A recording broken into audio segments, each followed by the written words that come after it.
Ал енді А тобының 41-ші есебінің 4-ші есебіне назар аударайық. Ол жерде 400 мың қосылған, 30 мың қосылған, 5 мың қосылған, 90 қосылған 8-дің мәнін табыңдар дейді. Сонымен біз қосуды білеміз. 400 мыңды жазамыз. Және оған баған түрінде сандарды қосайық. Қосамыз оған 30 мыңды. 30 мың осылай жазылады. Және оған қосамыз 5 мыңды. Және оған қосамыз 90-ды. 90 және оған қосамыз 8-ді. Сонда қосуды орындаймыз. Қосқан кезде ондағы барлық сандарды жеке-жеке қосуды баған түрінде білеміз.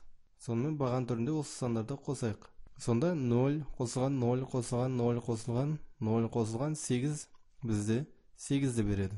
Одан кейін 0 қосылған 0 қосылған 0 қосылған 9 ол бізде 9-ды береді. Ал 0-дің 3 рет өз-өзіне қоссаң, қайтадан 0-дің өзі шығады. Және 0 қосылған 0 қосылған 5 бізде 5-ті береді. Одан кейін 0 қосылған 3 бізде 3-ті береді. Одан кейін 4-дің өзін жаза саламыз. Сонда бізде 435 мың 98 деген мән шығады. 435 мың 98 деген мәнді аламыз. Ал енді 44-ші есепке назар аударатын болсақ, әселде 10 марка болды. Ал ардақтың маркаларының одан 4-еуі кем. Демек, бізде әселде 10 марка бар екені белгілі. Ал ардақта бізде сол 10 маркадан 4 маркаға кем екені белгілі. Ардақта неше марка болса, әсел оған сонша марка берді дейді. Ардақта маркалардың саны бізде 6. Демек, сөйтіп әселде бізде 10 марка болатын болса, ардақтықмен бірдей 6 марканы ол ардаққа берді.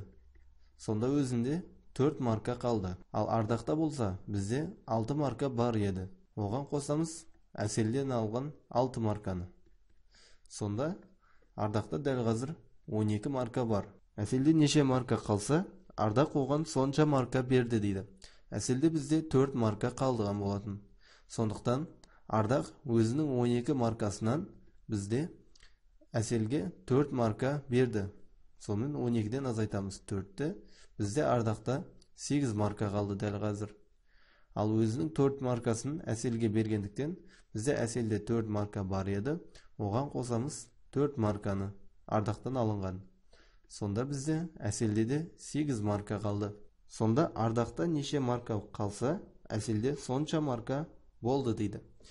Енді байқап қарасақ, бізде екеуінің де маркалар саны теңесті, яғни әселде 8 марка бар, ардақта 8 марка бар. Балалардың әрқайсысында неше марка қалды дейтін болса, жауабы бізде болады 8 марка.